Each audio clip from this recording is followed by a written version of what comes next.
And then we'll move on to Saturday, where Royal Ascot finishes off with an absolute bang, and lots more group races on Saturday. And there could be if Skeptical wins on, and we'll come to that race, but Skeptical could be doing something on Saturday in the Diamond Jubilee that I believe only Choisir and Blue Point have done before. Yeah, I mean, the plan at the moment is to run it in both, but we'll see what happens up the first day and how it comes out of the race. But that's the plan at the moment. Is I'm booked for both races. Fingers crossed. Right, Queen Mary. I'm penciled it on one of Wesley's. Who actually saw win at maybe Keeneland, Capanelle, the same owner of Lady Aurelia, Barbara. Again, this, the filly of O'Brien looked very good the other day. There's a couple of fillies who have won Newmarket, so yeah, we don't know what to expect with Wesley's, so looking forward to that. Then we roll into the Coronation. Wide open this race. Have you got the betting for that? Coronation, I don't. The only race I've got for that day is the St James's Palace Stake, I'm afraid. I know this is a race you've never won, Frankie. I hate to say Yeah, correct. Listen, I'm working on something for this race. I can't say what, but hopefully I'll have a decent ride in the race. Coventry, again. Listen, the Coventry's can be 10-1, 12-1 the field at the moment. It's so difficult. Well, yeah, I don't even know the runners. Let's move on to the St James's Palace. What? St James's Palace, here we go. I'll get some betting up for you. Yeah, will you shut the boot of my cup? Right. Obviously, I believe that Wichita will outstay Pigatubo again in St James's Palace. On a stiffer track, I don't think there was many excuses for Pinatubo. I think the stiffer mile will suit Wichita. We're going to roll the dice with Palace Pier, what we thought a lot of him last year, had a little setback. And then he started again in the Free Run Cup in Newcastle. And he's been quite laid back at home, and he showed what we knew he could do at Newcastle. And yes, he's interesting. He's quite laid back at home, so it was very hard to judge. But I was on the eye looking at the race in Newcastle. I was quite impressed, and we're gonna take a chance. Yeah, confident he can win a Group 1. I'll tell you after Saturday. I don't know. I mean, the thing is, he's quite laid back at home, so it's very hard to judge. He's won a free-roll handicap with top weight, but he won really well. So now that's why we are taking a chance and giving it a go, because we're really not we're not sure how good he's going to be. We know all the signs are good. We're going to throw him in the deep end here. He's taking on some serious sources, champion 2-year-old and the Guinness second. So we've not a lot more. I'm not going to put you off it, but I'm not going to say he'll win. You know what I mean? He's there to try. Absolutely. If anyone can get it ready, it'll be John Gosden.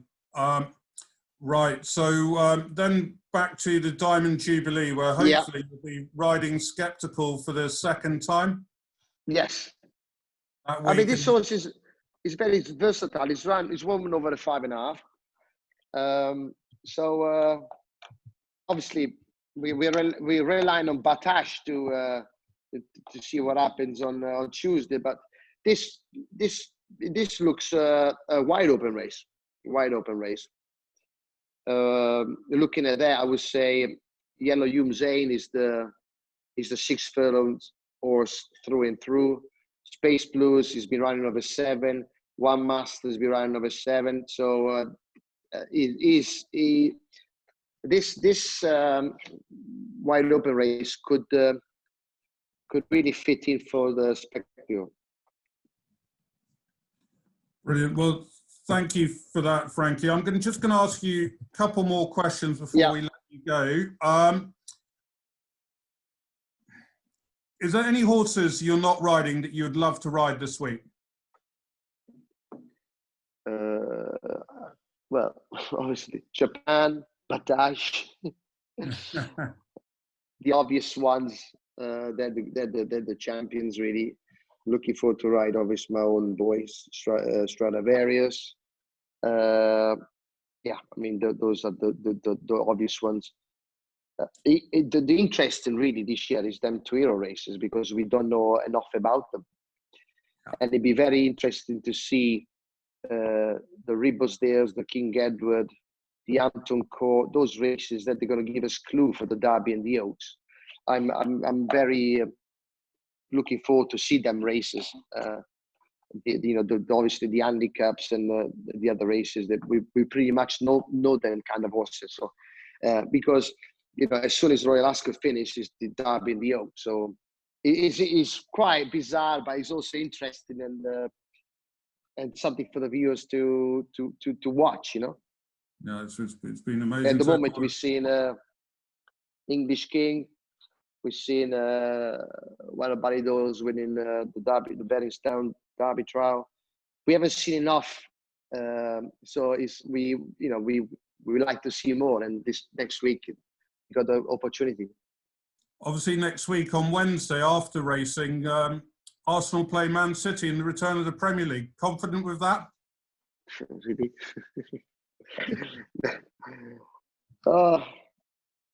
We couldn't have started the worst place.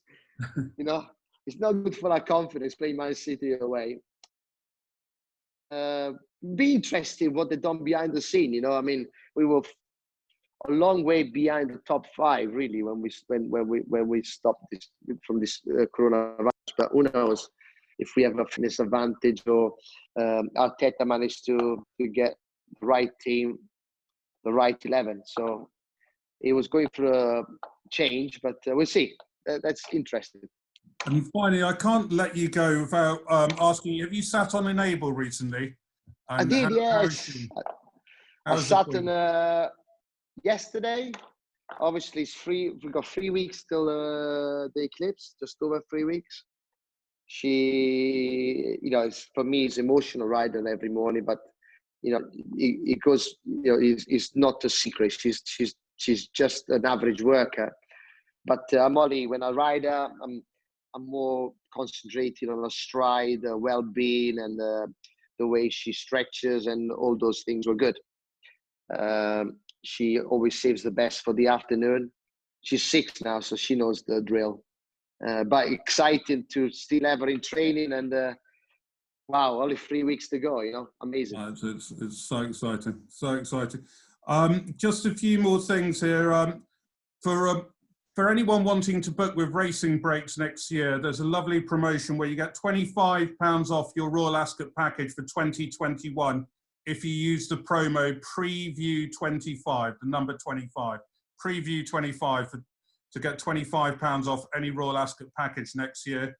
At Sporting Index, if you go onto sportingindex.com or sportingindexodds.com, you'll be able to see lots of different offers there. £100 for spread bettors, an offer for bet £10, get £10 on fixed odds, lots of stuff. And, remember, losses may exceed deposit. It's spread betting, and always please remember to gamble responsibly. Frankie, thank you so much for your time. Best of luck next week. I really hope we get you over 70, and who knows, 75 would be a lovely number to get to, wouldn't it? It'd be nice. Well, big thank you to all of you at Sporting Index, my good friends at Racing Breaks. I miss my Monday pre-Royal Ascot game of golf for charity. I'm sorry we can't do this year, but once we get this country up and running, I'm sure we'll all get together, have a knock, and please enjoy racing and take care. Brilliant. Thank you, Frankie.